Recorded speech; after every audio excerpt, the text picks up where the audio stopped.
Hi viewers. Karthi சொன்ன மாரியே வந்து சந்திரகலா மேல வந்து ரேவதி வந்து ஒரு கண்ணு வச்சிருக்காங்க. அதே போல வந்து நம்ம சாமுண்டீஸ்வரி வந்து ராஜராஜனவே சந்தேகப்பட்டு பேசி ரொம்பவே திட்டிர்றாங்க. அப்ப பார்த்து ராஜராஜன் ரொம்பவே அப்செட் ஆயிருக்கு. நம்ம ரேவதிக்கு பார்த்தீங்கன்னா, கண்டிப்பா வந்து இது அப்பாவோட தப்பு கிடையாது. இத யாரோ வந்து அப்பாவ மாட்டி விடுறதுக்காக இப்படி பண்ணியிருக்காங்கன்னு சொல்லிட்டு நம்ம ரேவதி முடிவு பண்ணிர்றாங்க. அதே மாரி கரெக்ட்டா சந்திரகலாவுக்கு ஃபோன் வருது. சந்திரகலா அப்படியே வந்து சாமுண்டீஸ்வரி பேசிட்டு இருக்கிறத பார்த்துட்டு அப்படியே நழுவி போய் ஃபோன் பேசுறாங்க.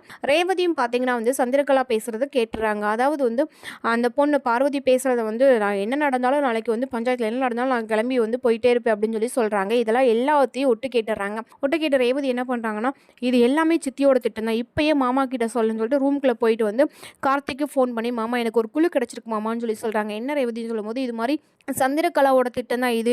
சந்திரகலா சித்தி தான் வந்து எல்லாமே பிளான் பண்ணி இப்படி பண்ணியிருக்காங்க. இது எனக்கு தெரிஞ்சிருச்சு அப்படின்னு சொல்லி சொல்றாங்க. என்ன ரேவதி சொல்றா அப்படின்னு சொல்லும்போது, ஆமா இது வந்து அம்மாவையும் அப்பாவையும் பிரிக்கிறதுக்காக இது வந்து திட்டம் போட்டிருக்காங்க. கலச பூஜை நடக்கக்கூடாதுக்காக பிளான் போட்டிருக்காங்கன்னு சொல்லும்போது, என்ன சொல்றேன்னு சொல்லும்போது, ஆமா மாமா அப்படின்னு சொல்லும்போது எல்லா உண்மையும் சொல்லிடுறாங்க. இன்னும் வரக்கூடிய எபிசோடு எப்படி இருக்குன்னு சொல்லிட்டு பொறுத்திருந்து பார்க்கலாம் ஃப்ரெண்ட்ஸ். இந்த மாதிரி அப்டேட் உங்களுக்கு பிடிச்சிருந்தா மறக்காம லைக் பண்ணி நம்ம சேனலை சப்ஸ்கிரைப் பண்ணிட்டு பாருங்க.